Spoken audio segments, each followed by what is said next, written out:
this is an interesting moment for us because we introduced Pragma as an event this year. And you were with us with the very first Pragma in April, and this is the last Pragma of 2023. And we get to reflect not on just the future, but also the last 8 months. And I'm excited to kind of have this conversation. Last time we covered how we can make Web3 better from the point of view of interesting protocols that need to be invented, interesting problems that need to be solved. But I think it's a good idea for us to actually zoom out and talk about how we actually think humanity can be made better with a lot of the new things that we're inventing.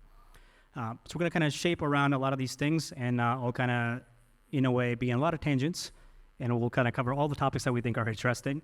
And my kind of first one to kind of start off with is, a lot of you may have heard of EAC, accelerationism, DEAC, all these topics around just how do we actually take more risks. So I want to kind of start off by actually you having tell us about what is accelerationism. Yeah, so, and by the way, super excited to be here.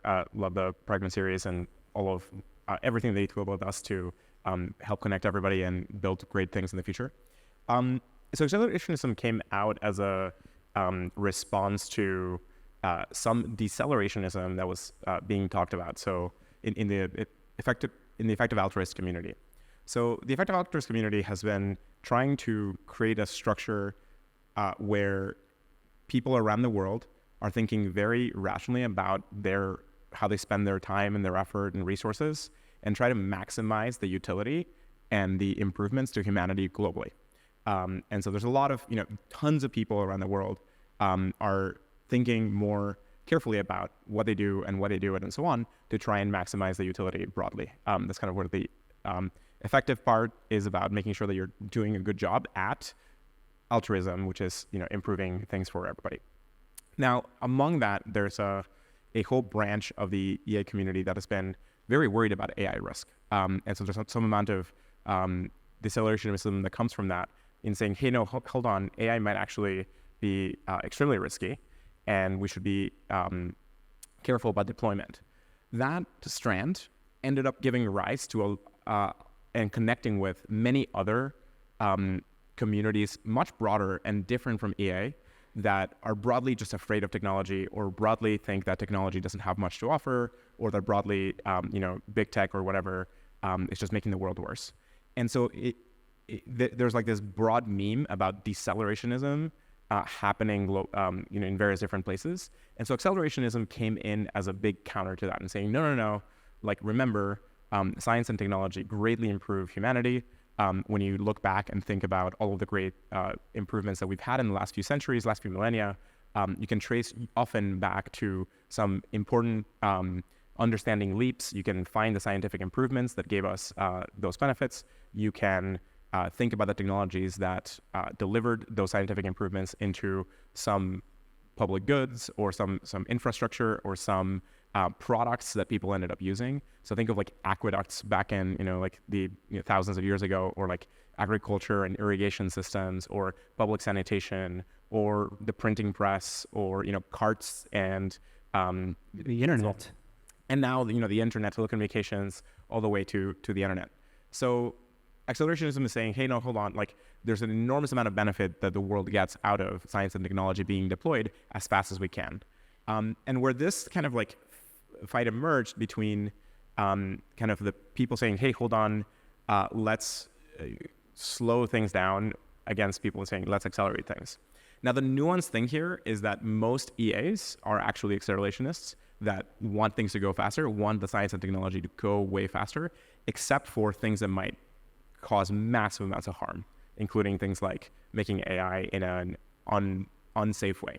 And this is where I think there's a recent post from Vitalik called DEAC, which tries to thread the needle between these two very different, these two landscapes, that breaks down both why the accelerationist viewpoint of trying to improve science, trying to improve technology, trying to create better things as fast as we can, broadly, generally tends to translate into broad improvements globally, and why doing that in a free, open, permissionless environment is just so good for the entire world and has repeatedly shown to like just greatly improve human life.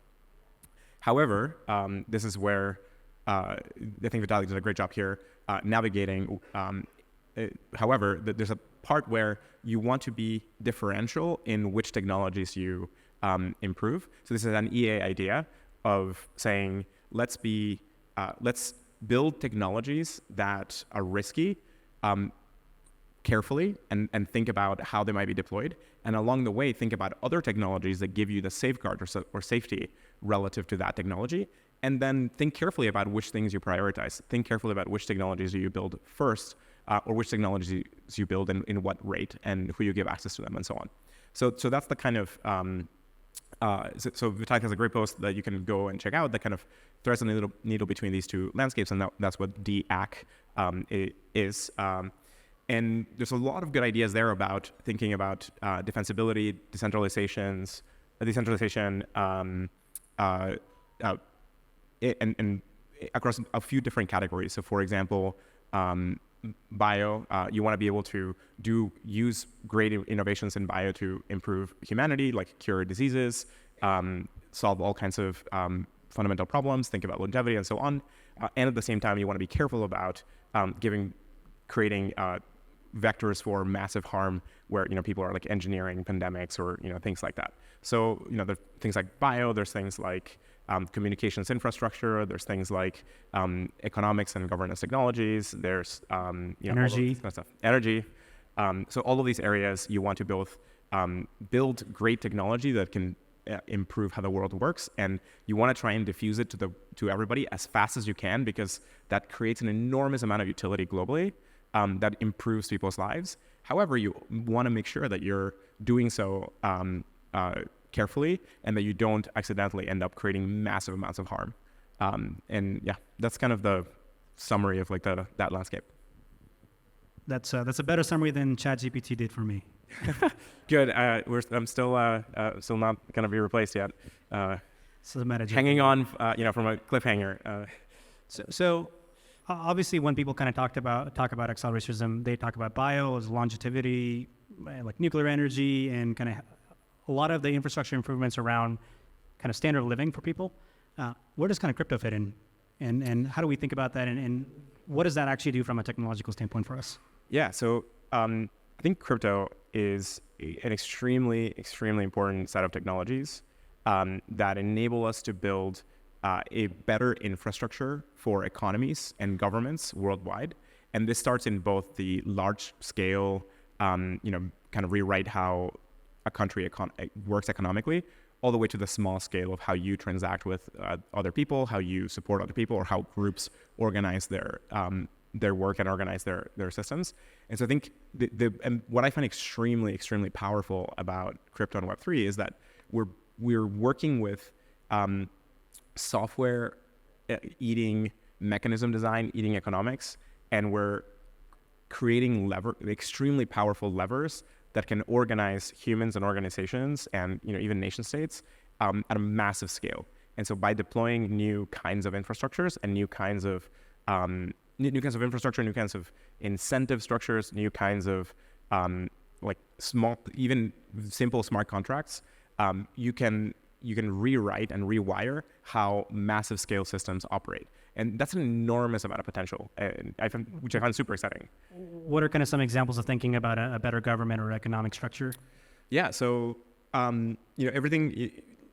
There's a lot of different kinds of things. I started with small and then go large. So in the small scale, you can think about people doing like different, micro lending. Like there's lots of different countries that do micro lending when people lend money to other people. You can do that in a much better, much faster way, lower friction, using these kinds of systems. You can then, think about how groups organize and run their own economic structures, whether that's like maintaining the finances of a community, maintaining the finances of a company, or maintaining the governance of a community or a company or something like that. Think of DAOs as fundamentally changing the way that governance structure works in an organization.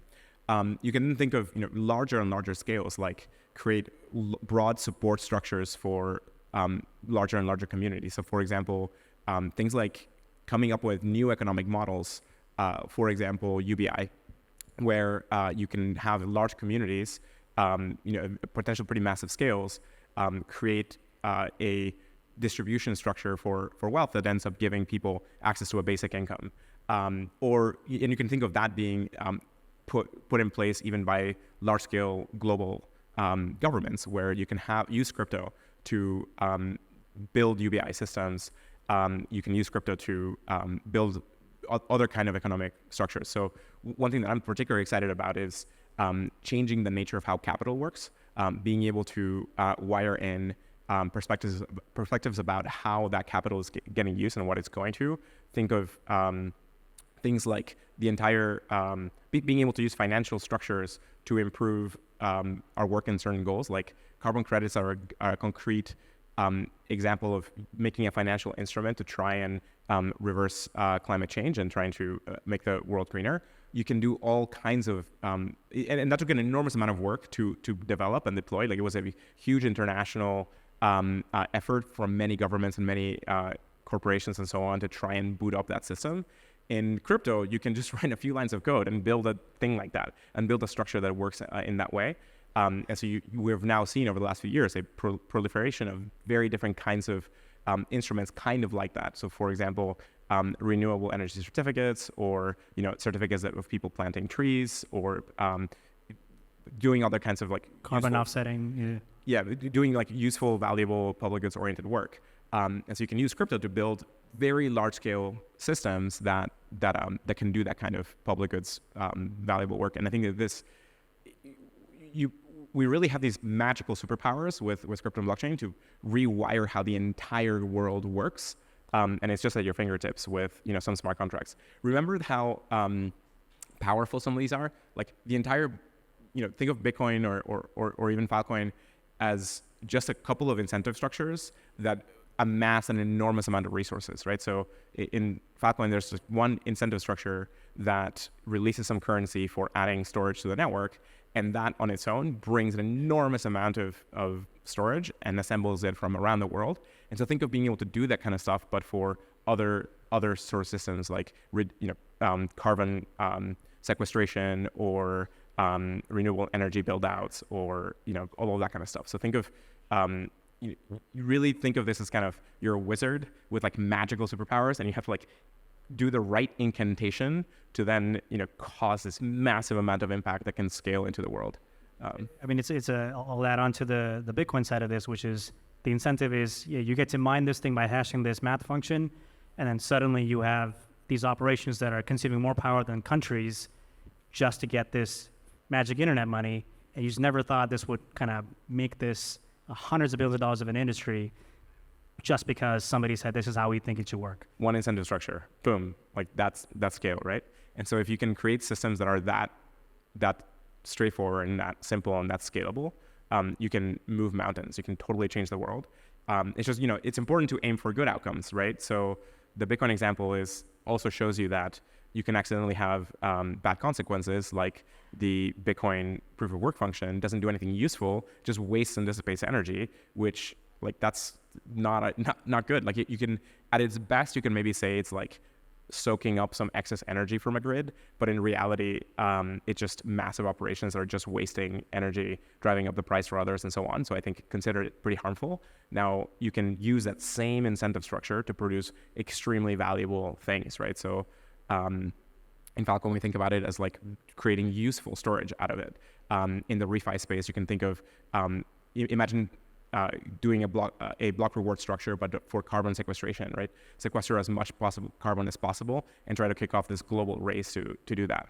Now, the devil's in the details here of like making sure that you're creating a good verifiable structure, that the incentive structures are producing good outcomes. But that's kind of the level of power that you have at your fingertips with this magical internet money and this magical coordination machine that we've all built. No, and I think one of the more interesting things, it's one of those aha moments, especially as a developer, when you realize that you now have the same toolkit to start a country or a currency or an economic system that just you didn't even realize was possible. Like we can literally emulate a corporation that behaves like a 100,000 employee company with like 500 lines of code. We can fund real world things without having any real world tie to that capital or the governance of it. and create these amazing outcomes just because we can now represent all of that as an economy that's just in code.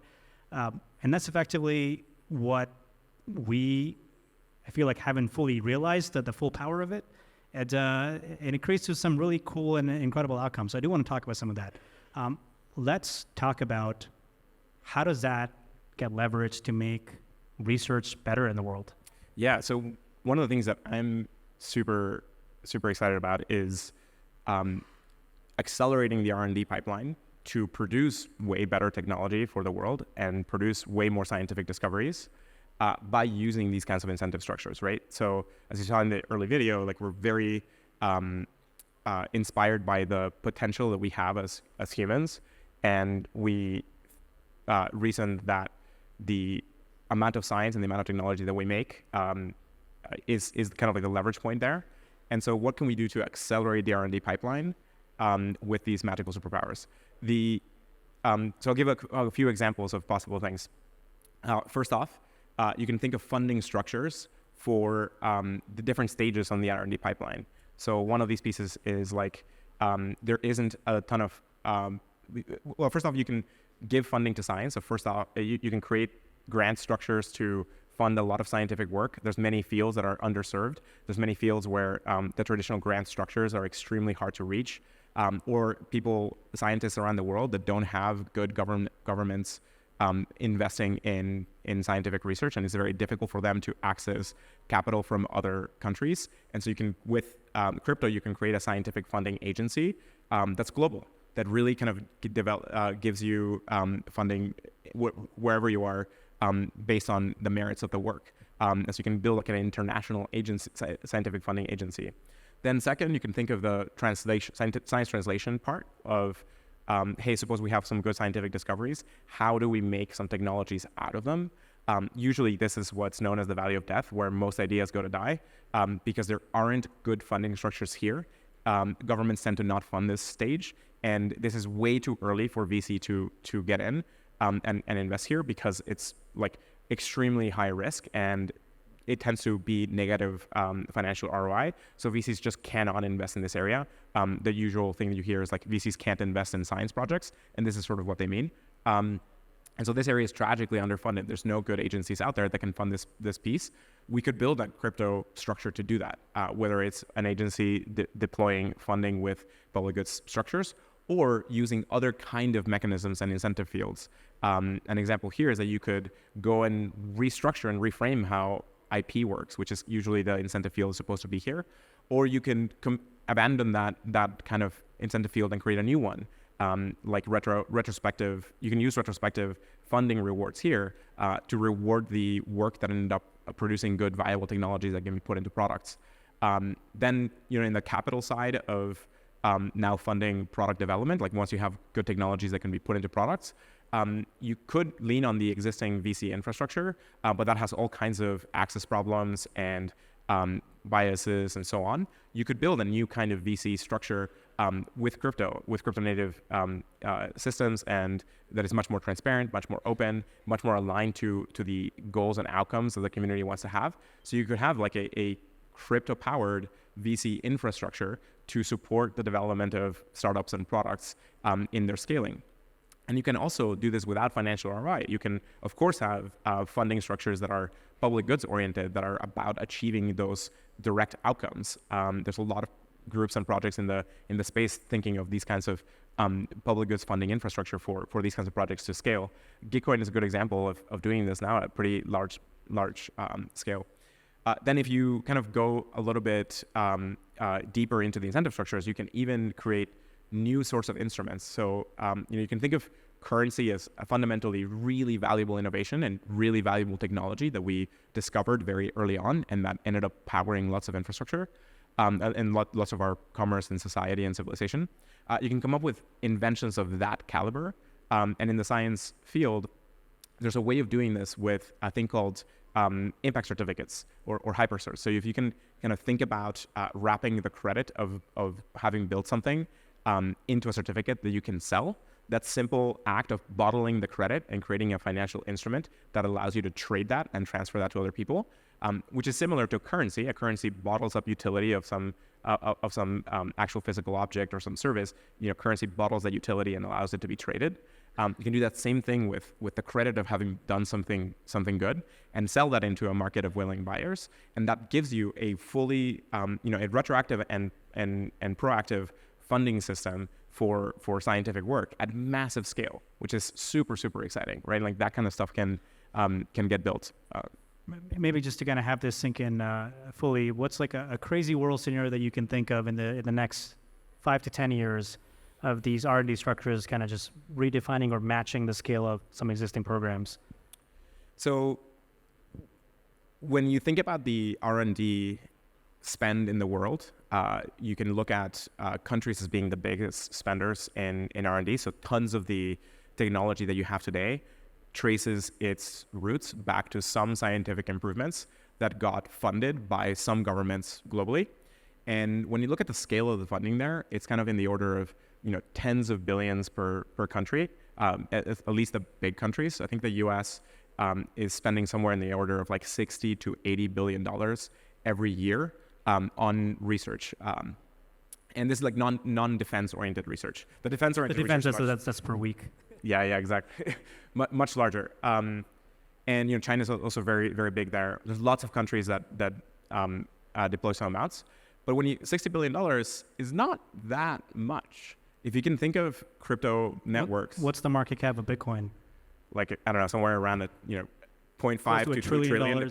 Yeah, like $1 trillion, right? So 60 billion is like 0.6, so like 0.06, so like 6% of that. Now, if you had 6% sounds like a lot, but if Bitcoin becomes 10x more valuable, or if Ethereum becomes 10x more valuable, 100x, 1000x more valuable, then suddenly that 0.06 becomes 0.006, 0.0006, and it becomes a small amount relative to the emission rate of these currencies.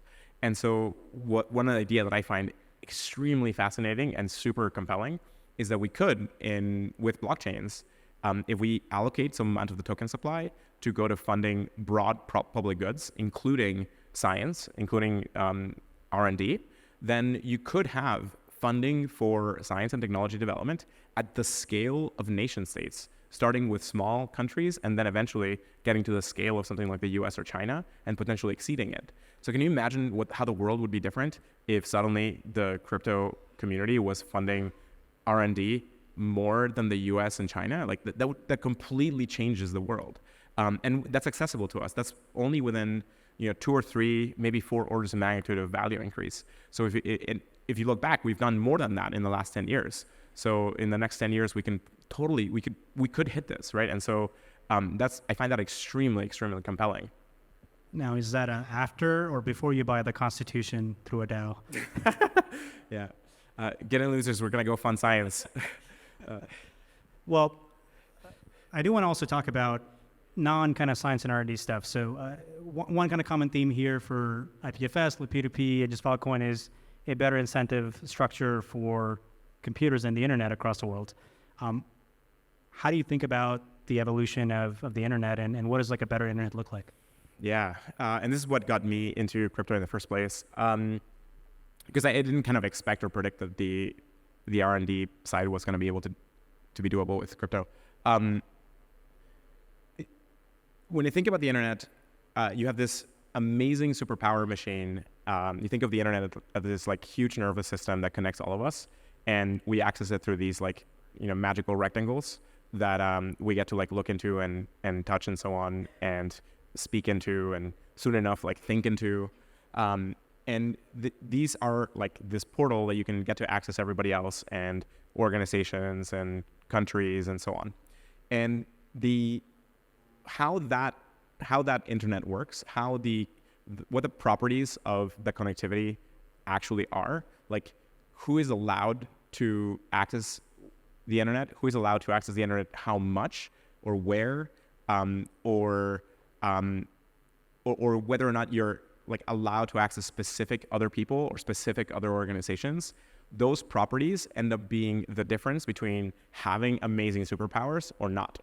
So the internet today gives humans globally this massive leverage point over everything else in their lives. most of what we do day to day is now routed by the internet in some way. Most of what we do is mediated through computers. And so the rules of the road, like how the system works, ends up impacting people at a massive, massive scale. And from my perspective, this is human rights level important. Like this is one of the most important things that the UN and humanity should be worried about. Like creating good protections for people globally to access this amazing resource and thereby access each other to be one of our top priorities. Can you talk about why what's not there right now? Like, why do you say that they need protections? Like, what's not protected? Yeah, so like imagine, we've seen some acute cases where suddenly some people woke up one morning and the internet was gone. So this happened in certain countries where there were political upheaval, and suddenly one morning the government just shut off the internet. Can you imagine waking up one day and suddenly you can't reach your loved ones? You don't know how they are. You can't access a map. You try getting a car, you can't do that anymore. You try to access your files, none of that works. Boom, like everything is gone. Like, can you think of your personal life right now? How much of it is mediated by the internet? Like, this is freaking tragic, right? Like, this is a thing that governments probably shouldn't have the power to do anymore. And today, like, the internet is built on a series of contracts and policies that groups agree on, and that can totally happen in a bunch of places. And that's a very acute example. It happens in a lot smaller cases. Lots of countries are starting to deploy, social credit systems where they track what you do and what you say and so on. And if you say the wrong thing about the government, if you disagree too loudly, then your access to services starts getting cut off. Suddenly you can wonder why people don't say bad things about the government when, if you do that, you can't use the train, you can't travel, you can't see your friends and see your family, or potentially you're cut off from the social networks entirely, right? Like, that's the level of power that some governments are now getting through the computing infrastructure. And so it's really critical that we change how the internet works here, that we bake in strong security and protections for human rights directly in the network layer, right? So one approach is you could wait until the UN and a bunch of countries decide to, realize that this is important and therefore curtail everyone's powers, which is close to guaranteed never going to happen. Never say never, but like very unlikely. Or you can just build safer, stronger systems and deploy them. The way that the future is defined is by the builders creating the technologies and deploying them at scale. That often has way more impact than governments deciding to shift it in one direction or another.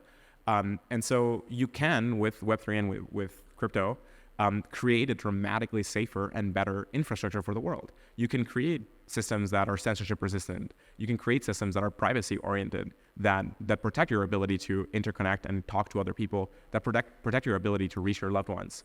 And eventually that protect your ability of actually connecting, right? So today with Filecoin, we have a massive scale storage network that is significantly censorship resistant. You can deploy applications through it, and that way you can prevent some shut off, but you're still having to connect to that through your cell network or your home connection and so on. We can build crypto-powered ISPs, right? Helium is an example of one of these. Like, you have a crypto-powered ISP already providing local connectivity. We can build many of these and scale them. You can even build a satellite network, right? So Starlink is pretty cool. We have a satellite constellation providing internet access, which is an amazing achievement. Like, that's super, super awesome.